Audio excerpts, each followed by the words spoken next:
Hello दोस्तों, क्या हाल है। तारीख आज 3 जून 2025, दिन मंगलवार, हिंदी तिथि अष्टमी। और आइए बात करते हैं आज के मुख्य समाचार में देश भर की तमाम बड़ी खबरों पर नजर डालते हैं।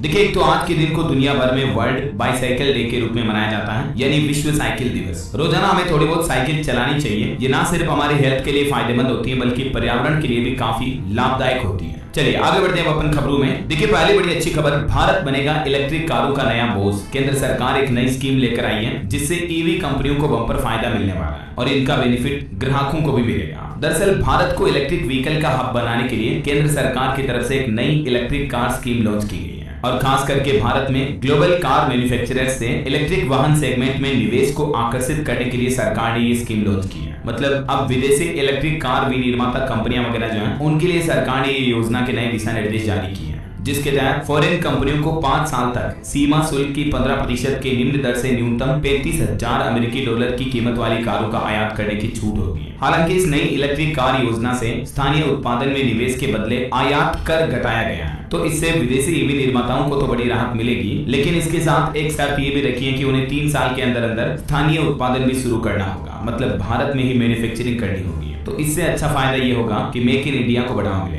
जो ब्रांडेड कंपनियां हैं, मर्सिडीज और स्कोडा जैसी कंपनियां भी अब भारत में ही बनाएंगी अपनी इलेक्ट्रिक कार। हालांकि दोस्तों, ईवी कार बनाने के मामले में टेस्ला कंपनी ने यू टर्न लिया। मतलब इलोन मस्क की जो टेस्ला कंपनी है, वो फिलहाल भारत में अपनी कारें नहीं बनाएगी। केंद्रीय मंत्री कुमारस्वामी ने कहा कि कंपनी की मैन्युफैक्चरिंग में कोई दिलचस्पी नहीं है, सिर्फ 2 शोरूम खोलेगी फिलहाल भारत में कंपनी टेस्ला। अच्छा, वैसे इलोन मस्क के पिता इलोन मस्क अभी भारत दौरे पर आए हुए हैं और यहाँ उन्होंने एक इंटरव्यू देते हुए कहा कि BYD भारत में है, फिर टेस्ला क्यों नहीं। यूपी अयोध्या में राम मंदिर देखने के लिए भी मैं उत्सुक हूँ। इलोन मस्क के पिता अभी 5 दिन भारत दौरे पर है और अयोध्या राम मंदिर के दर्शन के लिए भी जाएंगे। ऑपरेशन सिंदूर के बारे में भी पूछने पर इरोल ने भारत का समर्थन दिया। चलिए अगला अपडेट आ रहा कि तय समय से पहले ही भारत और यूरोप के बीच भी हो सकता है मुक्त व्यापार समझौता। केंद्रीय वाणिज्य मंत्री पीयूष गोयल ने ये उम्मीद भी जताई। अच्छा, इसके अलावा भारत ओमान मुक्त व्यापार समझौते पर भी जल्द ही हस्ताक्षर किए जाएंगे, ये भी कहना है वाणिज्य मंत्री का। चलिए अगला अपडेट देखिए, भारत में 40 साल बाद हो रहा IATA। पीएम मोदी ने कहा कि Indian aviation sector global air transport industry में एक प्रमुख खिलाड़ी है। IATA यानी इंटरनेशनल एयर ट्रांसपोर्ट एसोसिएशन का आयोजन हो रहा 42 सालों बाद तकरीबन भारत में, और इस बार इसकी एनुअल जनरल मीटिंग की मेजबानी भारत कर रहा है। वैसे भारत में हवाई क्षेत्र से जुड़ी कुछ रिपोर्ट्स भी देखिए। भारत का एविएशन सेक्टर विश्व के शीर्ष 3 बाजारों में शामिल हुआ। मतलब दुनिया में टॉप 3 में आ चुका हमारा देश एयरलाइंस इंफ्रास्ट्रक्चर के मामले में। 77 लाख लोगों को इससे रोजगार भी मिल रहा है। पीएम मोदी ने भी इस मौके पर कहा कि साल 2030 तक हर साल 50 करोड़ लोग उड़ान भरेंगे। देश स्पेस एविएशन कन्वर्जेंस में एक ग्लोबल लीडर बनेगा। अच्छा, वैसे विदेश घूमने जाने वालों के लिए भी अच्छी खुशखबरी है। भारतीय पर्यटकों को अफ्रीकी देशों की आसान एयर कनेक्टिविटी का तोहफा मिलेगा। दरअसल अब पर्यटक भारत से दक्षिण अफ्रीका, मेडागास्कर या रीयूनियन तक की यात्रा पर एक ही एयर टिकट पर आसानी से सफर कर सकेंगे और ये नई सुविधाजनक उड़ानों की बुकिंग 1 जुलाई 2025 से शुरू होने जा रही है, क्योंकि इसी IATA की 81वीं AGM में संयुक्त रूप से कुछ समझौतों पर हस्ताक्षर भी हुए हैं। देख सकते हैं आप डिटेल। और खबर आ रही कि 4 से 6 जून के बीच होगी RBI की अब अगली MPC बैठक। कल 4 जून से शुरू होगी रिजर्व बैंक की मॉनेटरी पॉलिसी कमेटी की मीटिंग, जो कि 6 जून तक चलेगी। और विशेषज्ञों का यह मानना है दोस्तों कि RBI इस बार भी रेपो रेट में कुछ कटौती कर सकता है। इससे पहले आपको पता होगा फरवरी और अप्रैल में रेपो रेट में 0.25% तक की कटौती की थी। तो अब एक्सपर्ट का यह मानना कि इस बार भी RBI अपनी इस MPC मीटिंग में रेपो रेट में कटौती कर सकता है। तो जाहिर सी बात है, रिजर्व बैंक के इस फैसले से आपको बैंकों से मिलने वाला कर्ज यानी कि लोन सस्ता हो जाएगा। इस बार भी ब्याज दरों में 0.25% तक की कटौती की संभावना है। तो अगर RBI रेपो रेट को कम करता है तो बैंक भी लोन की इंटरेस्ट रेट कम कर देंगे, जिससे कि home loan, auto loan, business loan, किसी भी तरह का लोन लेना और सस्ता होगा।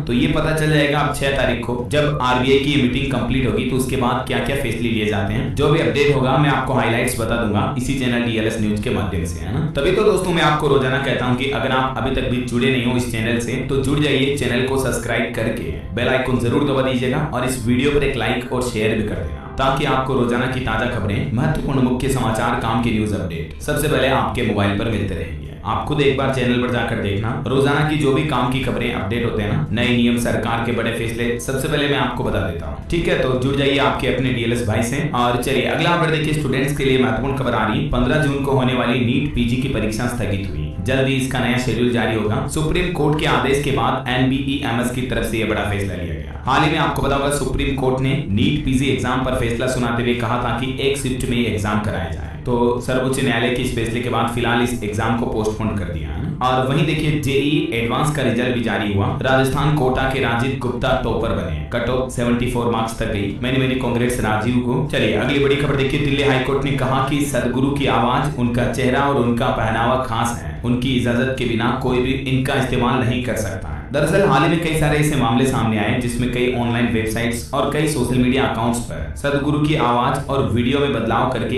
एआई के जरिए पोस्ट किए जा रहे थे। तो कोर्ट ने इस मामले पर सुनवाई करते हुए कहा कि सरकार इस तरह के सोशल मीडिया अकाउंट्स को बंद करवाए। ऐसा चलिए खबर आ रही है, कल 4 जून को पीएम मोदी केंद्रीय मंत्रिपरिषद की बैठक करेंगे। ऑपरेशन सिंदूर के बाद ये पहली मीटिंग होने जा रही है। तो देखते हैं कल दिन में इस बैठक में क्या क्या फैसले लिए जाते हैं, मैं आपको बता दूंगा डीएलएस न्यूज चैनल पर अलग से वीडियो में अपडेट। और एक बड़ी चौंकाने वाली खबर देखिए दोस्तों, आजकल जो आर्टिफिशियल इंटेलिजेंस एआई टेक्नोलॉजी बढ़ रही है, इस वजह से डीप फेक वीडियो के मामले भी काफी बढ़ रहे हैं। रिपोर्ट्स में खुलासा हुआ कि रोमांस और स्कैम, इनसे जुड़े डीप फेक वीडियो के मामले बीते 2 साल में 16 गुना तक बढ़े। और इन मामलों में फंसे लोग जो हैं आधे पीड़ित लोग जिनकी उम्र 25 साल से भी कम है। रिपोर्ट्स में यह भी बताया गया कि इस साल भी डीप फेक के जरिए 80 लाख स्कैम होंगे। मतलब समझ रहे हो, किसी लड़की का चेहरा उठा करके किसी अन्य ऐसे गंदे वीडियो पर लगा देते हैं और फिर उस लड़की को कांटेक्ट करते हैं, वीडियो वायरल करने की धमकी देते हैं और उनसे पैसा वसूलते हैं। तो इस तरह के ऑनलाइन फ्रॉड स्कैम आजकल काफी ज्यादा बढ़ रहे हैं। सतर्क रहें, आप सावधान रहें। ब्रिटिश सरकार की तरफ से ये चौंकाने वाली रिपोर्ट जारी की गई।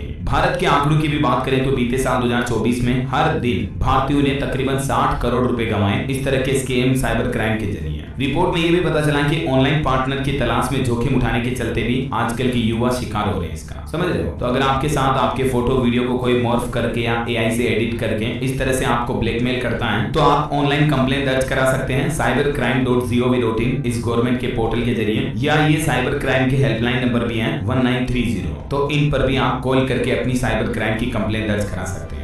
और अभी तो हाल ही में सरकार ने E0 FIR सिस्टम भी शुरू किया। ये सिस्टम भी किया, मैंने आपको बताया था अपडेट है। तभी तो कहता हूँ डीएलएस न्यूज चैनल रेगुलर देखा करो। चलिए अगली खबर देखिए दोस्तों, एक बड़ी हवाई दुर्घटना होते होते टल गई। इंडिगो की फ्लाइट से 4000 फीट ऊंचाई पर एक गिद्ध टकरा गया और टक्कर इतनी भयानक थी कि विमान के फ्रंट में डेंट आ गया। फिर विमान की इमरजेंसी लैंडिंग कराई गई। इसमें 175 यात्री सवार थे। हालांकि गनीमत रही कि कोई बड़ा हादसा हुआ नहीं, सभी के सभी यात्री सुरक्षित हैं। चलिए खबर देखिए, पंजाब के जालंधर में अंबेडकर प्रतिमा पर कालिक पोती गई। प्रतिमा पर एसएफजे लिखा। राजा वगीर ने इसका विरोध जताया। आतंकी पन्नू के खिलाफ यूएपीए के तहत केस भी दर्ज हुआ। और खबर है कांग्रेस से, सोनिया गांधी अपने निजी दौरे पर हिमाचल प्रदेश शिमला पहुंची। यहां बेटी प्रियंका के साथ चराबड़ा में रुकेंगी और कुछ दिन आराम करेगी। इस दौरान किसी नेता से कोई मुलाकात भी नहीं करेगी। वही बड़ी खबर देखिए, जेपी नड्डा सोलन में तिरंगा यात्रा में शामिल हुए। खुली जीप में सवार होकर लोगों का अभिवादन भी किया। हिमाचल सोलन में उन्होंने ये तिरंगा यात्रा भी निकाली। और खबर देखिए दोस्तों, पंजाब में ऑपरेशन ब्लू स्टार की बरसी पर घायल स्वरूपों के दर्शन किए गए। एसजीपीसी दमदमी टकसाल में तनातानी भी देखी गई। जत्थेदार ने विरोध भी जताया।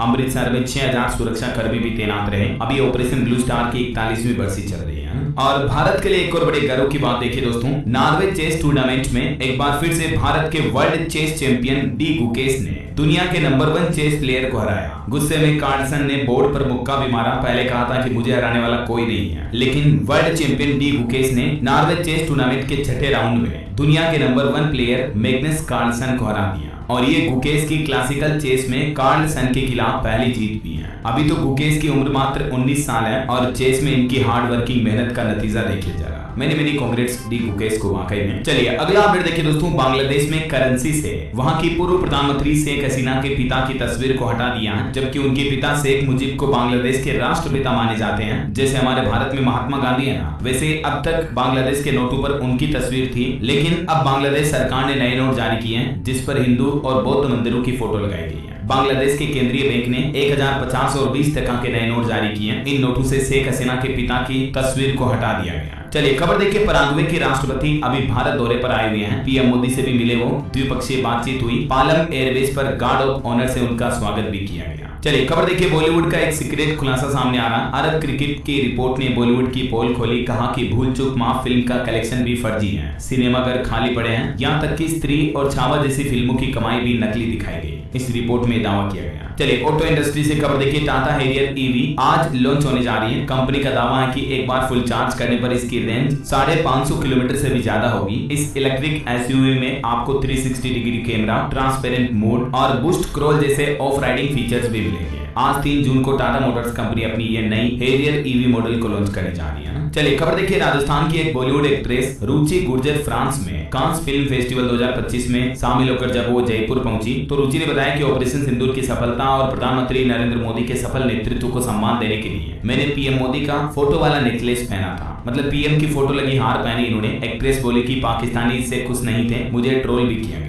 चलिए दोस्तों, अब अपन आज के कुछ कोरोना अपडेट्स देख लेते हैं फटाफट से। तो देखिए, बढ़ती गर्मी के साथ ही देश में अब कोरोना का कहर भी बढ़ता जा रहा है। अभी देश में कोरोना के एक्टिव केस की संख्या 4000 के करीब पहुंच चुकी है और देश में पिछले 24 घंटों में ही कोरोना से 6 लोगों की मौतें भी हुई। सक्रिय कोरोना केस का मामला 3976 तक पहुंच चुका है, जिनमें से सबसे ज्यादा मामले केरल में चल रहे हैं, लगभग 1450। अब दिल्ली हाईकोर्ट ने केंद्र सरकार से कोरोना के सैंपलिंग की डिटेल भी मांगी और ये भी पूछा कि आने वाली कोरोना की नई लहर अगर आती है तो तैयारियां कैसी चल रही हैं। ये भारत के मानचित्र में आप देख सकते हैं अभी देश के अलग अलग राज्यों में कोरोना वायरस के कुल कितने सक्रिय मामले चल रहे हैं। सबसे ज्यादा केरल में 1435, उसके बाद महाराष्ट्र, कर्नाटक, गुजरात, तमिलनाडु, इन राज्यों में अभी सबसे ज्यादा कोरोना के सक्रिय मामले चल रहे हैं और अब तक कुल 34 मौतें हो चुकी हैं मई जून के बीच। देश की राजधानी दिल्ली में भी कोरोना से चौथी मौत हुई। एक 22 साल की लड़की ने भी बीते दिन दम तोड़ा और प्रशासन का कहना कि राजधानी में भी तेजी से कोविड फैल रहा, सावधानी बरतें हैं। दिल्ली में कोरोना वायरस से ये चौथी मौत हुई है। बीते 24 घंटों में 47 नए मामले सामने आए दिल्ली में और कुल 152 नए मरीजों के साथ बीमारों की संख्या भी 400 पहुंच चुकी है।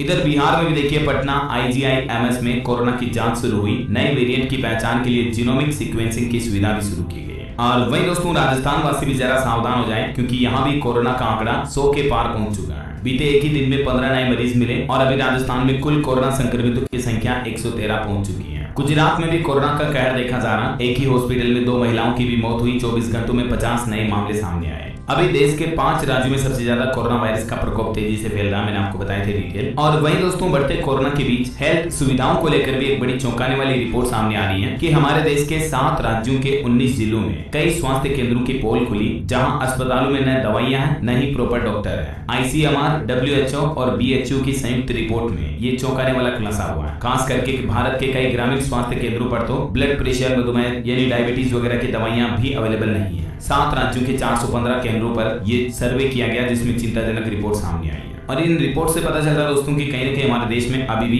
हेल्थ इंफ्रास्ट्रक्चर को बहुत ज्यादा सुधारने की जरूरत है, राइट। वैसे आपका क्या ख्याल है, इस पर कमेंट करके बताइएगा। आपकी राय विचार नीचे जरूर। बहरहाल अभी तो कुछ और महत्वपूर्ण और काम की खबरें देखेंगे अपन, लेकिन फिलहाल वक्त तो चला है आज के ताजा मौसम समाचार जानने का। तो जहां तक आपको बताऊंगा, अभी सिक्किम समेत देश के कई राज्यों में भारी बारिश, बाढ़ और लैंडस्लाइड की घटनाएं चल रही हैं। बीते दिन सिक्किम राज्य में एक मिलिट्री कैंप पर भी लैंडस्लाइड हुआ, जिसमें 3 जवानों की मौत हो गई। 6 जवान अभी भी लापता हैं। रेस्क्यू ऑपरेशन चल रहा। पूर्वोत्तर राज्यों में भारी बारिश और बाढ़ से अब तक 37 लोगों की जान चली गई बीते 24 घंटों के दौरान ही। और ये सिक्किम में तो लैंडस्लाइड से एक आर्मी कैंप पूरा का पूरा तबाह हो गया। बीते दिन नौतपा का आखिरी दिन रहा। उसके बावजूद भी देश में तपन तो बहुत कम देखी गई, लेकिन आंधी बारिश होने की संभावनाएं ज्यादा रही। देखिए, पूर्वोत्तर भारत के राज्यों में बाढ़ ने 4000 घर डुबो दिए हैं। जल प्रलय की कुछ तस्वीरें भी आप देख सकते हैं। पूर्वोत्तर भारत के कई राज्यों में भूस्खलन से तबाही मची हुई है। अब तक 4 लाख से ज्यादा लोग प्रभावित हुए हैं। 20 से ज्यादा मौतें बीते दिन भी हो गई। अरुणाचल प्रदेश, असम, सिक्किम समेत देश के लगभग सभी राज्यों में भारी बारिश, बाढ़ और भूस्खलन से तबाही मची हुई है। और ये मध्य प्रदेश के इंदौर का एक कपल जो कि हनीमून मनाने शिलोंग गया था, 11 दिन बाद अब इसका शव मिला, जिनमें भी अभी तक सिर्फ युवक की पहचान हो पाई है। पत्नी की तलाश अभी भी जारी है। ड्रोन ने खोजा शव। अभी तो कुछ ही दिन पहले इनकी शादी हुई थी और ये भी प्राकृतिक आपदा में अपनी जान गंवा दी है। तो वही खबर है दोस्तों, देश की आर्थिक राजधानी मुंबई में भी इस बार समय से पहले ही मानसून ने दस्तक दे दी है। अब मुंबई वासियों के लिए भी येलो अलर्ट जारी हुआ। BMC की तरफ से बारिश से निपटने की तैयारियां भी शुरू कर दी गई। कुछ और अलग अलग राज्यों के हालात देखिए आप, जैसे कि राजस्थान में भी आज 30 जिलों में भारी बारिश की चेतावनी है। भरतपुर में अंदर से पेड़ वगैरह गिर गए। जयपुर, सीकर में भी बारिश हुई। देखिए, जयपुर में आंधी से फार्म हाउस की एक दीवार गिरी, एक महिला की जान चली गई। बीकानेर समेत राजस्थान के 7 जिलों में आज और कल भी 31 शहरों में बरसात का अलर्ट रहेगा। हरियाणा राज्य में भी आज फिर होगी बारिश। आंधी तूफान चलने की भी संभावना है। हरियाणा के कई जिलों के लोगों को सावधान रहने की जरूरत है, क्योंकि बीते कई दिनों से हरियाणा में बारिश का सिलसिला चल रहा है। 5 जिलों में आंधी भी देखी गई। 15 शहरों में तूफानी बारिश का अलर्ट है। बीते महीने मई में तो हरियाणा में 17 साल का रिकॉर्ड टूट गया, इतनी तेज बारिश हुई। कुछ और राज्यों के हालात देखिए आप। हिमाचल के इन 9 जिलों के लोग भी सावधान हो जाएं। आंधी तूफान के साथ बिजली गिरने की भी संभावना है। मौसम विभाग ने हिमाचल के कांगड़ा समेत कई जिलों में भारी बारिश और ओलावृष्टि की चेतावनी जारी की है। कई शहरों में तापमान 14 डिग्री तक गिरा और बर्फबारी भी शुरू हुई। तस्वीरें आप देख सकते हैं। वहीं उत्तर प्रदेश में भी लखनऊ समेत वैसे तो पूरे प्रदेश में गर्मी को लेकर अलर्ट जारी हुआ। डिप्टी सीएम ने कहा कि अस्पतालों में पर्याप्त दवाओं का इंतजाम रखें, डॉक्टरों की छुट्टियां भी कैंसिल हुई हैं क्योंकि अभी भीषण गर्मी के मद्देनजर यूपी सरकार की तरफ से ये नए दिशा निर्देश जारी किए हैं। और मध्य प्रदेश में भी मानसून आने से पहले बीच में ही ठहर गया। अब एमपी में 10 जून के बाद मानसून की एंट्री होगी। हालांकि अभी भी मध्य प्रदेश में प्री मानसून बारिश की एक्टिविटी चल रही है, जिसके चलते भोपाल, इंदौर समेत 50 जिलों में आज भी आंधी बारिश का अलर्ट है। बाकी मध्य प्रदेश में मानसून तो 10 जून के बाद ही एंटर होगा। मौसम विभाग का कहना कि अभी मानसून महाराष्ट्र और छत्तीसगढ़ में एक ही जगह पर ठहरा हुआ है। इधर बिहार के भी 9 जिलों में आंधी बारिश की चेतावनी। वैशाली नगर में एक घर गिरने से एक महिला की भी मौत हो गई। पंजाब में भी आज 16 जिलों में आंधी बारिश का अलर्ट रहेगा। और यूपी में एक और बड़ी घटना हो गई। देखिए, सुल्तानपुर में आंधी से कैंटीन उड़कर कार पर गिर गया, कई पेड़ उखड़े, छज्जा टूटा। बारिश से 7 डिग्री तक तापमान भी गिरा। यूपी के 15 जिलों में मौसम बदला है। और वहीं छत्तीसगढ़ में भी देखिए, रायपुर, दुर्ग समेत 4 संभागों में येलो अलर्ट जारी हुआ। सरगुजा, बस्तर संभाग के जिलों में पानी बरसेगा, तेज हवा चलेगी, बिजली गिरने की भी चेतावनी है। और भी दोस्तों, अगले 24 घंटों के दौरान स्काईमेट वेदर की रिपोर्ट के मुताबिक मौसम का हाल क्या रहेगा अलग अलग राज्यों में, आप देख सकते हैं स्क्रीन पर। ओके, और चलिए मौसम के बाद अब अपन आज के सराफा बाजार पर नजर डाल लेते हैं। तो देखिए दोस्तों, सोना एक ही दिन में 1325 रुपए बढ़कर अभी 96,680 रुपए प्रति 10 ग्राम पहुंच चुका है, जबकि चांदी भी 97,458 रुपए प्रति किलो बिक रही है। इसी साल अब तक सोना 20,518 रुपए महंगा हो चुका है। अलग अलग कैरेट के हिसाब से भी गोल्ड का प्राइस आप देख सकते हैं। 20, 18 और 24 कैरेट गोल्ड का रेट क्या चल रहा है। चलिए कुछ मार्केट अपडेट्स भी देखते हैं। बीते दिन भारतीय शेयर बाजार में सेंसेक्स 77 अंक गिरकर 81,373 पर बंद हुआ। वहीं रिलायंस पावर के शेयर में 7% तक की बढ़ोतरी देखी गई। और एक चौंकाने वाली रिपोर्ट सामने आ रही है कि वैश्विक चुनौतियों के बीच भी भारतीय कंपनियों का वित्त वर्ष 2025 की चौथी तिमाही में स्थिर प्रदर्शन रहा। मतलब दुनिया भर में जो अस्थिरता चल रही है उसका असर भारतीय कंपनियों पर ज्यादा नहीं हो रहा, तो ये एक बहुत ही अच्छी बात है ना। और खबर देखिए, जेप्टो कंपनी पर संकट छाया। एक्सपायर्ड और खराब सामान बेचने के कारण एफडीए ने इसका लाइसेंस रद्द कर दिया। टीयर 2 शहरों में 44 कैफे भी बंद हुए जेप्टो के। ओके, और चलिए मार्केट के बाद आगे बढ़ते हैं अपन खबरों में। तो देखिए, अगली बड़ी खबर, दुनिया के पश्चिमी देशों में 80 साल बाद फिर से वर्ल्ड वॉर होने का डर छा रहा। 55% लोगों का यह मानना है कि फिर से विश्व युद्ध होगा और रूस, अमेरिका और परमाणु हथियार इसके पीछे बड़ी वजह होंगे। हालिया किए गए एक सर्वे में ये चौंकाने वाली बात सामने आई है। यूगोव के ताजा सर्वे के मुताबिक अमेरिका, यूरोप के लोग मान रहे हैं कि 5 से 10 साल में तीसरे विश्व युद्ध की आशंका है। दुनिया भर में जो तनाव बढ़ रहा है इस वजह से। और वहीं देखिए, पाकिस्तान से एक बड़ी चौंकाने वाली रिपोर्ट आ रही है कि पाकिस्तान की नदियों में 21% पानी की कमी है। खैबर प्रांत के बांधों में 50% से भी कम पानी है। वहां के किसान भाई लोग अपनी फसलों की बुआई के संकट से भी जूझ रहे हैं। और भारत के S-400 मिसाइल प्रणाली सिस्टम पर भी अपडेट आ रहा है कि भारत को रूस से अगले साल 2026 तक बाकी S-400 डिफेंस सिस्टम प्रणाली भी मिल जाएगी। हाल ही में इसी सिस्टम के जरिए पाकिस्तानी हमले को नाकाम किया गया था। चलिए खबर देखिए, युद्ध का नया मोर्चा। अब केवल सैन्य तैयारी से ही लड़ाई जरूरी नहीं, बल्कि भ्रामक सूचनाओं की बाढ़ को विफल करना भी जरूरी है। ये बयान आया हमारे देश के CDS जनरल अनिल चौहान की तरफ से। वही खबर आ रही कि नहीं सुधरेगा नकलबाज पाकिस्तान, क्योंकि अब पाकिस्तान ने भी प्लान बनाया, उनके भी डेलीगेट्स विदेशों में जाएंगे, जैसे हमारा भारत कर रहा है। ऑपरेशन सिंदूर की सफलता के बाद भारतीय डेलीगेट्स दुनिया भर के अलग अलग देशों में गए हैं, तो वैसे ही अब भारत की नकल पाकिस्तान भी कर रहा है। देखिए जरा। चलिए अगला अपडेट देखिए, भारत की तरफ लौटने को मजबूर हुआ मालदीव, पीएम मोदी को बुलावा भेजा। पीएम मोदी की यात्रा 26 जुलाई को मालदीव के स्वतंत्रता दिवस पर हो सकती है। मालदीव सरकार ने उनको इनविटेशन दिया। और खबर है, इथियोपिया में सांसद मनीष तिवारी ने पाकिस्तान को बताया कायर। भारतीयों से कहा कि सबको सच्चाई बताएं। चंडीगढ़ को देशभक्ति का शहर भी कहा। चलिए अगली खबर देखिए, साल 2047 तक भारत बनेगा $30 ट्रिलियन की अर्थव्यवस्था। G20 शेरपा अमिताभ कांत की तरफ से यह दावा किया गया। वहीं PACS में गृह मंत्री अमित शाह का भी कहना कि मोदी सरकार की अन्न भंडारण योजना से पैक्स की आय में बढ़ोतरी होगी। अमित शाह ने योजना की समीक्षा भी की। और खबर है, इंडियन एमेच्योर बॉक्सिंग फेडरेशन के राष्ट्रीय अध्यक्ष बने राकेश मिश्रा और राजलक्ष्मी बनी जोनल प्रेसिडेंट। और वही देखिए, एक नया Guinness book of world record बना। दुनिया में 195 महिलाओं की आवाज से एक गाना बनाया गया, जिसमें भारतीय मूल की अस्मा भी शामिल रही। मतलब एक ही गाने को दुनिया के 195 महिलाओं ने आवाज दी है, तो इस गाने के नाम नया Guinness book of world record बन चुका है। और खबर देखिए, यूपी समेत 7 राज्यों में CFSL यानी केंद्रीय फोरेंसिक विज्ञान प्रयोगशाला का उद्घाटन किया गृह मंत्री अमित शाह ने। और इस मौके पर गृह मंत्री बोले कि सभी आम लोगों को समय पर इंसाफ मिलेगा। हर जिले में अब मोबाइल फोरेंसिक वैन भी लगाई जाएगी। यूपी के कुछ बड़े अपडेट देखिए दोस्तों, उत्तर प्रदेश के नए DGP की तरफ से बड़ा ऐलान किया गया। यूपी पुलिस में जल्द ही 20,000 नई भर्तियां की जाएगी और सिपाही ट्रेनिंग में अब AI का इस्तेमाल किया जाएगा।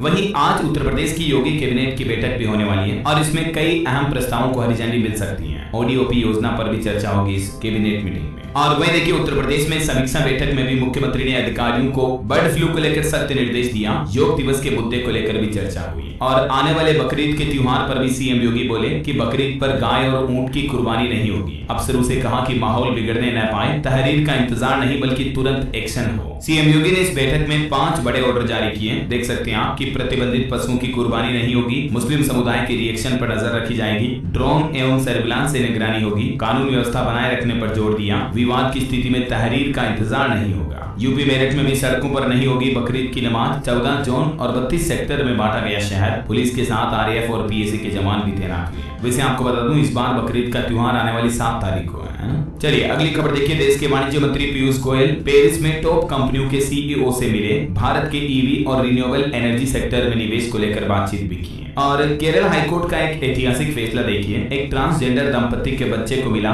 Gender neutral birth certificate. Kerala high court ने ऐतिहासिक फैसला सुनाते हुए लिंग निरपेक्ष जन्म प्रमाण पत्र जारी करने का आदेश दिया और कोर्ट ने यह भी कहा कि बच्चे के जन्म प्रमाण पत्र में माता पिता शब्दों का उपयोग न करते हुए दोनों को केवल अभिभावक लिखा जाए ऐसा। चलिए खबर देखिए। संयुक्त राष्ट्र शांति मिशन के लिए कांगो रवाना हुए बीएसएफ के 160 जवान, 25 महिला सिपाही भी मोर्चा संभालेंगे। अफ्रीका देश कांगो गणराज्य में भारत ने इन जवानों को भेजने का फैसला किया। वहीं खबर है सोनपुर मेला इस बार और भी मॉडर्न और हाईटेक होगा। सरकार ने इस मेले के विकास के लिए 24 करोड़ 28 लाख का बजट भी मंजूर कर दिया। बिहार का जो सोनपुर मेला है वो पूरे एशिया भर में विख्यात है और बिहार की नीतीश सरकार इस बार और मेले को भव्य और आधुनिक बनाएगी। और खबर है दोस्तों दुनिया भर के 20 देशों में हलचल सिमट गई। भारत के शेरपा ने एक बड़ी भविष्यवाणी की है। दरअसल भारत की इकोनॉमी फिलहाल 4 अरब डॉलर की है और 2047 तक इसके 30 अरब डॉलर के करीब पहुंचने की उम्मीद है। इसका मतलब ये हुआ कि अगले 22 साल में भारत की इकोनॉमी में 7 गुना से भी ज्यादा का इजाफा यानी बढ़ोतरी देखने को मिल सकती है। अमिताभ कांत की तरफ से ये बड़ा ऐलान किया गया। और आम लोगों के लिए महंगाई पर भी एक अच्छी खबर आ रही दोस्तों। हाल ही में सरकार ने खाने के तेल पर इंपोर्ट ड्यूटी घटाई थी तो उसके बाद रिपोर्ट आ रही कि अगले 2 सप्ताह में 6% तक सस्ता हो जाएगा खाने का तेल ऐसा। चलिए खबर देखिए। टाटा कंपनी ने बनाया 30,000 करोड़ का ऐसा प्लान। देशी विदेशी हर कंपनी को पीछे छोड़ देगी अब टाटा कंपनी। टाटा सन्स अपने उभरते हुए बिजनेस में 30,000 करोड़ का इन्वेस्टमेंट कर रही है। ईटी की रिपोर्ट के मुताबिक टाटा कंपनी इन पैसों का इस्तेमाल इन सभी कंपनियों में करेगी। और वही देखिए एक और अच्छी खबर है। इस बार मानसून से होगी राहत की बारिश। एसबीआई की रिपोर्ट में भी दावा किया गया कि मानसून अच्छा रहने की वजह से हमारे देश में महंगाई काफी हद तक नियंत्रण में रहेगी और आरबीआई द्वारा रेपो रेट में कमी करने के बाद आपके होम लोन की ईएमआई भी कम हो जाएगी। चलिए खबर देखिए। 17 साल से बैंक की तिजोरी में धूल खा रही अहमद हुसैन की 25 पेंटिंग्स अब करोड़ों में होगी नीलाम। वहीं दिल्ली हाईकोर्ट का एक बड़ा फैसला आ रहा। अबॉर्शन कराने वाली रेप पीड़िताओं से पहचान पत्र नहीं मांग सकते अस्पताल। दिल्ली हाईकोर्ट की तरफ से दुष्कर्म से पीड़ित महिलाओं लड़कियों के गर्भपात को लेकर यह बड़ा फैसला सुनाया सभी हॉस्पिटल के लिए। और बैंकिंग न्यूज से खबर देखिए। एटीएम यूजर्स को बड़ा झटका लगने वाला है। केस निकालना महंगा होगा। अब 1 जुलाई से एक और बैंक की तरफ से भी नए चार्ज लागू किए जा रहे हैं। दरअसल एक्सिस बैंक ने भी अपने ग्राहकों को झटका दिया और एक्सिस बैंक के एटीएम से भी अब जुलाई से पैसा निकालना महंगा होगा। चार्ज जो 21 रुपए लगता है वो अब 23 रुपए लगेगा फ्री ट्रांजैक्शन लिमिट पार करने के बाद। जो आरबीआई ने पिछले महीने जून में ही एटीएम ट्रांजैक्शन के रेट्स को बदला था तो जुलाई महीने से अब एक्सिस बैंक भी नए रेट्स को लागू कर रहा है। और खबर देखिए। एमआर बीस्ट ने एक नया वर्ल्ड रिकॉर्ड बनाया। 400 मिलियन यूट्यूब सब्सक्राइबर्स का आंकड़ा पार करने वाले दुनिया के पहले यूट्यूब क्रिएटर बन चुके हैं। मेनी कांग्रेट्स इनको। और खबर देखिए। भारतीय सेना में शामिल हुआ एफपीवी ड्रोन। सेना के अफसर ने बनाई नई तकनीक। अब चीन और पाकिस्तान की खेल नहीं। तकनीक की लड़ाई में भी भारत ने खुद को साबित करना शुरू कर दिया और भारत ने जो ये नया एफपीवी ड्रोन बनाया है ये 400 ग्राम विस्फोटक के साथ टारगेट को तबाह कर सकता है। तो इससे भी हमारी भारतीय सेना की ताकत और बढ़ेगी है ना। चलिए खबर आ रही है। उत्तर प्रदेश में मदरसों की मान्यता के भी नए नियमों को लागू करेगी योगी सरकार। मदरसों में शिक्षा प्रणाली को बेहतर करने के लिए अब कुछ और नई गाइडलाइंस जारी की जाएगी। मदरसों में कार्यरत शिक्षकों को भी अब यूपी सरकार के द्वारा ट्रेनिंग दी जाएगी ऐसा। और वहीं देखिए। देवभूमि उत्तराखंड के मुख्यमंत्री पुष्कर सिंह धामी सरकार का कहना है कि उत्तराखंड में अब बलिदानी सैनिकों के आश्रितों को मिलेंगे 50 लाख रुपए। इस संबंध में शासनादेश भी जारी हो चुका है। सीएम धामी ने एक घोषणा की थी तो अब उत्तराखंड के सभी जवानों के लिए फैसला लागू होगा। इसके अलावा पहली महिला आबकारी आयुक्त बनी आईएएस अनुराधा पाल। कार्यभार संभालते ही प्राथमिकताएं भी गिनाई। उत्तराखंड में भी पहली बार ये महिला ने नई उपलब्धि हासिल की है। और उत्तराखंड में देखिए मुख्यमंत्री स्वरोजगार योजना 2.0 भी शुरू होने जा रही है और इसके तहत राज्य में 2030 तक 50,000 लोगों को रोजगार मिलेगा। इस योजना से संबंधित अधिसूचना भी जारी हो चुकी है। युवाओं को खुद का बिजनेस व्यापार कारोबार लगाने के लिए 10 लाख रुपए तक का लोन देती है उत्तराखंड सरकार इस योजना में है ना। और इस योजना की समीक्षा करने के लिए जिला स्तर पर समिति भी बनाई जाएगी। है। और उत्तराखंड के मुख्यमंत्री पुष्कर सिंह धामी ने एक और बड़ी घोषणा की कि राज्य में सबसे पहले टीबी मुक्त होने वाले 3 जिलों को इनाम भी मिलेगा। और आने वाले 5 जून को विश्व पर्यावरण दिवस के मौके पर अगले 25 दिन तक उत्तराखंड में विशाल पौधारोपण अभियान भी चलाया जाएगा।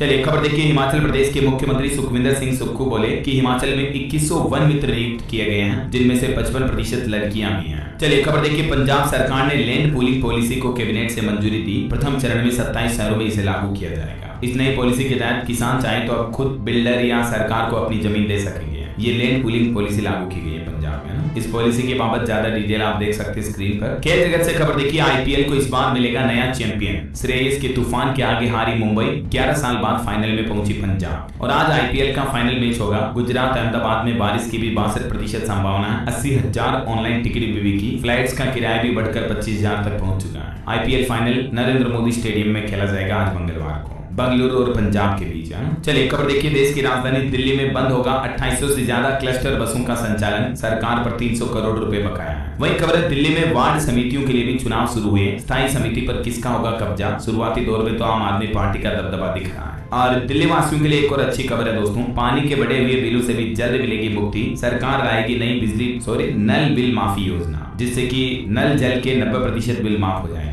और खबर आ रही है वोडाफोन आइडिया ने टेरिफ बढ़ाने पर जोर दिया। कहा कि सरकार से जरूरी मदद मिलने का भरोसा है, लेकिन कंपनी आने वाले समय में अपने टेरिफ यानी रिचार्ज प्लान भी बढ़ा सकती है। और खबर देखिए। देश के नीति आयोग के सदस्य डॉक्टर प्रोफेसर वीके पॉल का कहना है कि स्कूल जाने वाले 1/4 बच्चों की नींद पूरी नहीं हो रही है। राष्ट्रीय राजधानी दिल्ली में नींद की कमी पर एक अध्ययन जारी करते हुए उन्होंने ये बातें कही। और कम नींद की वजह से बच्चों में मानसिक और शारीरिक स्वास्थ्य संबंधित समस्याओं का खतरा भी बढ़ रहा है। और क्योंकि आजकल के बच्चे तो मोबाइल फोन भी बहुत ज्यादा देखते हैं, तो इसलिए उनका स्लीपिंग साइकिल डिस्टर्ब हो जाता है। तो माता पिता ध्यान रखें, बच्चों को प्रॉपर नींद दिलाएं। और खबर आ रही केंद्रीय मंत्री जितेंद्र सिंह ने नई दिल्ली में भारत जेन का शुभारंभ किया। भारतीय भाषाओं को विकसित करने के लिए एक नया एआई आर्टिफिशियल इंटेलिजेंस है। और खबर देखिए। इस बार आने वाले अंतर्राष्ट्रीय योग दिवस 2025 के लिए भी जबरदस्त उत्साह देखने को मिल रहा है। योग संगम में 25,000 से भी ज्यादा संगठनों के पंजीकरण हुए हैं। और संदीप आर्य ने गुजरात के मोढेरा में लगातार 20,000 सूर्य नमस्कार करके एक नया विश्व रिकॉर्ड भी बनाया। वहीं खबर है केंद्रीय मंत्री जेपी नड्डा ने उत्तरी राज्यों के प्रमुखों को बारिश से प्रभावित लोगों को हर संभव सहायता प्रदान करने का निर्देश भी दिया। खबर है वर्ल्ड इकोनॉमिक फोरम से जुड़ा टाटा का गोपालपुर औद्योगिक पार्क भी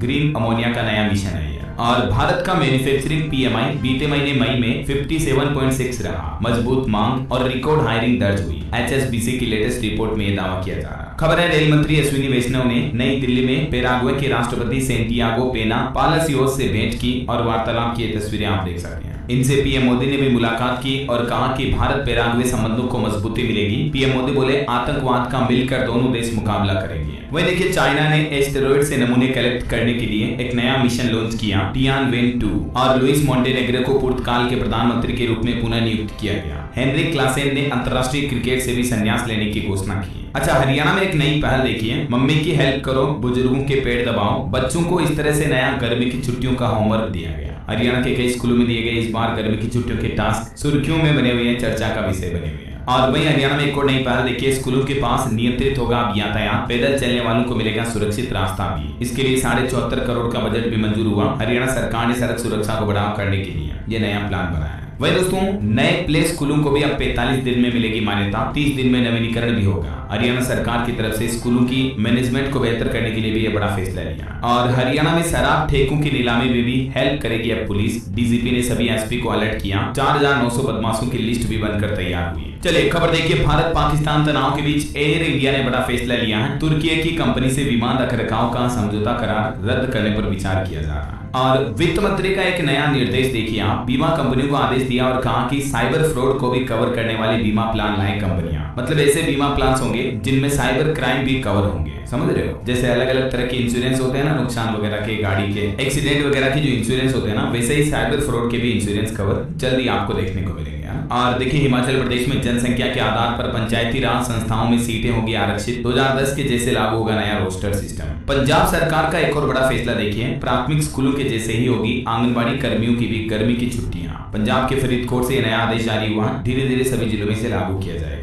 और खबर है यूपी में सरकार फिर देगी 20,000 रुपए। एक नई योजना लेकर आ रही यूपी की योगी सरकार, जिससे कि बाप बेटी पिता पुत्री दोनों के लिए अच्छा लाभ होगा। इस योजना का नाम है शादी अनुदान योजना और इसके लिए ऑनलाइन इस पोर्टल के माध्यम से अप्लाई किया जा सकता है। चलिए खबर आ रही वुमेन्स वर्ल्ड कप 2025 का शेड्यूल जारी हुआ। इस बार भारत मेजबानी करेगा, लेकिन पाकिस्तान दुनिया के दूसरे देश में खेलने की बात कह रहा है। 30 सितंबर से 2 नवंबर तक चलेगा ये वर्ल्ड कप का 13वां टूर्नामेंट। और खबर है विदेश से लौटने पर सर्वदलीय प्रतिनिधिमंडल प्रधानमंत्री नरेंद्र मोदी से करेगा मुलाकात। बड़ी खबर देखिए, देवास में नकली नोट बनाने का भंडाफोड़ सामने आया। 5 आरोपियों से 15.5 लाख की नकली करेंसी भी जब्त हुई। और खबर है उत्तर प्रदेश वृंदावन में 50 पौराणिक मंदिरों के ध्वस्तीकरण के खिलाफ हाईकोर्ट में सुनवाई स्थगित हुई। यूपी सरकार से मांगा गया जवाब भी। और बिहार के शिक्षकों के लिए भी एक जरूरी खबर देखिए, शिक्षा विभाग ने छुट्टी को लेकर नई गाइडलाइन जारी की। या छुट्टी के नियमों में बदलाव किया गया, यूं कह सकते हैं अपन। और इन नए नियमों का मकसद है पारदर्शिता लाना। अब आकस्मिक अवकाश 16 दिन का, मातृत्व अवकाश 180 दिन और पितृत्व अवकाश 15 दिन का होगा। महिला शिक्षकों को हर महीने 2 दिन का विशेष आकस्मिक अवकाश भी मिलेगा। बिहार में सरकारी टीचर्स के लिए छुट्टियों को लेकर ये अलग अलग तरह की गाइडलाइंस जारी की गई है। देख सकते हैं आप डिटेल, है ना। और इसके अलावा देखिए बिहार में खबर आ रही है कि 3 चरणों में हो सकते हैं विधानसभा चुनाव भी। तारीखों में दिवाली और छठ जैसे त्योहारों का भी ध्यान रखा जाएगा ताकि सभी लोग वोटिंग कर सके। और एक बड़ी चौंकाने वाली रिपोर्ट सामने आ रही है कि कोरोना के मरीज तो मिलने लगे हैं, लेकिन अभी भी हमारे देश के कई सरकारी केंद्रों पर कोविड की जांच नहीं हो रही है। निजी लैब में लोगों की जेब कट रही है, मतलब ज्यादा पैसे वसूले जा रहे हैं। अच्छा भाई दोस्तों, आज जो आईपीएल का फाइनल मैच है, इस पर भी कुछ मीडिया रिपोर्ट्स ऐसी चल रही हैं कि आईपीएल की फाइनल क्लोजिंग सेरेमनी जो होगी ना, उसकी थीम ऑपरेशन सिंदूर पर रखी जाएगी। चलिए कुछ और स्टेट न्यूज अपडेट देख लेते हैं फटाफट से। देखिए राजस्थान राज्य के मेडिकल कॉलेज और इससे संबंधित सभी अस्पतालों का अब नियमित निरीक्षण करना अनिवार्य होगा। किमसर ने कहा कि निरीक्षण के बाद भी सुधार नहीं हुआ तो अनुशासनात्मक कार्रवाई की जाएगी। राजस्थान के चिकित्सा मंत्री की तरफ से अधिकारियों को ये सख्त निर्देश जारी किए गए। और राजस्थान के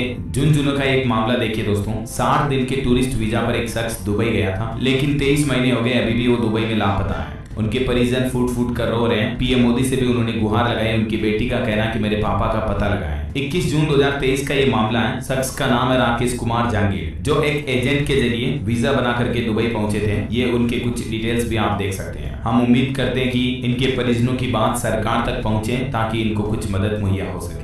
ये राकेश कुमार जहांगीर के कुछ डॉक्यूमेंट्स भी आप देख सकते हैं, पासपोर्ट वगैरह भी। अगर आपको भी इनके बारे में कुछ पता चले, जानकारी चले, तो आप सरकार और प्रशासन को सूचना दें। झुंझुनू के मणकसास गांव से है ये। चलिए अगली खबर देखिए, मानसून से पहले जल संरक्षण और साफ सफाई की तैयारी की जा रही है। 1470 गांवों में जल स्रोतों पर दीप प्रज्वलन भी होगा। और खबर देखिए, मध्य प्रदेश भोपाल में मिस यूनिवर्स एमपी 2025 का ग्रैंड फिनाले हुआ। मॉडल्स ने रैंप पर बिखेरे जल में 13 प्रतिभागियों में ताज की टक्कर भी हुई। ये कुछ तस्वीरें आप देख सकते हैं इस ग्रैंड फिनाले कार्यक्रम की। वहीं मध्य प्रदेश के मुख्यमंत्री डॉक्टर मोहन यादव बोले कि कुटुंब परंपरा से भारत में है। कैलाश सारंग की जयंती कार्यक्रम में शामिल हुए। और खबर है मध्य प्रदेश पचमढ़ी के राजभवन में होगी एमपी सरकार की कैबिनेट बैठक भी। और राहुल गांधी भी आज 6 घंटे एमपी भोपाल में 3 बैठकें करेंगे। एमपी में कांग्रेस एक नया कैंपेन भी लॉन्च करने जा रही है। राहुल गांधी आज भोपाल दौरे के दौरान संगठन सृजन अभियान का भी उद्घाटन करेंगे। चलिए खबर आ रही छत्तीसगढ़ रायपुर में भी कोविड के 6 नए मरीज मिले, 5 को होम क्वारंटीन किया गया। वहीं अयोध्या में राजा राम की प्राण प्रतिष्ठा का उत्सव शुरू हुआ। 351 महिलाओं ने 3 किलोमीटर कलश यात्रा भी निकाली। और यूपी के नए डीजीपी बोले कि सिपाहियों की भर्ती भी जल्द ही निकालेंगे। यूपी के हर नागरिक की आवाज सुनी जाएगी। मायावती की चुनौतियों पर भी उन्होंने कहा कि नो कमेंट। खबर आ रही दोस्तों, झारखंड में 10 जून के बाद आ जाएगा मानसून। अगले 3 दिन पारा चढ़ेगा। और पंजाब चंडीगढ़ पीईसी में बनेगा 30 करोड़ का बॉयज हॉस्टल भी। 7 मंजिलों में 100 से ज्यादा कमरे बनेंगे। वही देखिए उत्तराखंड देहरादून में भी कोरोना के 3 नए मरीज मिले। प्रदेश में 16 हुई कोविड के एक्टिव केस की संख्या।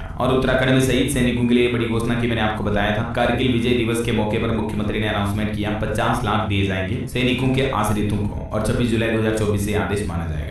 चलिए कुछ एजुकेशनल अपडेट्स देख लेते हैं। देखिए हरियाणा में मूल निवास प्रमाण पत्र को लेकर कंफ्यूजन दूर किया सरकार ने और कहा कि पुराना सर्टिफिकेट भी मान्य होगा। चेयरमैन ने जानकारी दी। हरियाणा सीईटी में मतलब सभी डोमिसाइल मान्य होंगे। और एसबीआई क्लर्क मेंस परीक्षा के नतीजे भी घोषित हुए। 13,000 से ज्यादा पदों पर अभ्यर्थियों का होगा चयन। कुछ अंतरराष्ट्रीय न्यूज अपडेट देखिए दोस्तों। अमेरिका में एक बड़ी घटना हो गई। फिलिस्तीन को आजाद करो नारे लगाते हुए भीड़ पर फेंका बम। यूएस में बड़ा हमला भी हुआ। अमेरिका के कोलोराडो का ये मामला है। इस घटना में करीब 8 लोग झुलस गए। कुछ तस्वीरें आप देख सकते हैं। और वहीं खबर आ रही कि रूस ने भी माना यूक्रेन ने 5 एयरबेस पर एयर स्ट्राइक की है और कहा कि ड्रोन के जरिए आतंकी हमला किया, कई विमान भी तबाह हुए हमारे। वैसे एक राहत भरी खबर ये भी आ रही कि अब थम सकता है रूस यूक्रेन का युद्ध, क्योंकि रूसी अफसर ने सीज फायर डील की नई शर्तें भी बताई। दोनों देश 6000 सैनिकों के समूह की अदला बदली करेंगे। रूस यूक्रेन युद्ध विराम पर भी अभी संशय बरकरार है, क्योंकि बीते दिन दोनों देशों के बीच युद्ध विराम शांति वार्ता की 1 घंटे तक मीटिंग भी हुई और इसमें सैनिकों की अदला बदली पर सहमति बनी। और वहीं दोस्तों इस बार निर्जला एकादशी 6 जून को रहेगी। मान्यता है कि ये साल की सबसे बड़ी एकादशी होती है। और अंत में आज के राशिफल पर नजर डाल लेते हैं। देखिए, मित्र राशि वालों को मनचाहा काम पूरा करने का मौका मिलेगा। कर्क राशि वालों की भी आर्थिक स्थिति मजबूत होगी। और भी कुछ अलग अलग राशियों का राशिफल आप देख सकते हैं स्क्रीन पर। और हाँ दोस्तों, आप मुझे कमेंट करके बताइए कि गुजरात के मोढेरा में लगातार 20,000 सूर्य नमस्कार करके नया विश्व रिकॉर्ड बनाने वाले शख्स का नाम क्या है? कमेंट में लिखिए उनका नाम। सही जवाब देने वाले लोगों को रैंडमली सेलेक्ट होने पर DLS न्यूज टीम की तरफ से एक शानदार सरप्राइज गिफ्ट जीतने का मौका मिलेगा। और इसी के साथ ही अगर आपको वीडियो अच्छा लगा तो इसे लाइक करना, शेयर भी करना, DLS न्यूज चैनल को सब्सक्राइब करके बेल आइकन जरूर दबा देना रोजाना ऐसी इंफॉर्मेटिव जानकारियां, महत्वपूर्ण समाचार देखते रहने के लिए। ओके, ख्याल रखिएगा अपने आप का, अपने परिवार का। मिलेंगे अगले नेक्स्ट अपडेट में, तब तक के लिए जय हिंद, जय भारत, वंदे मातरम।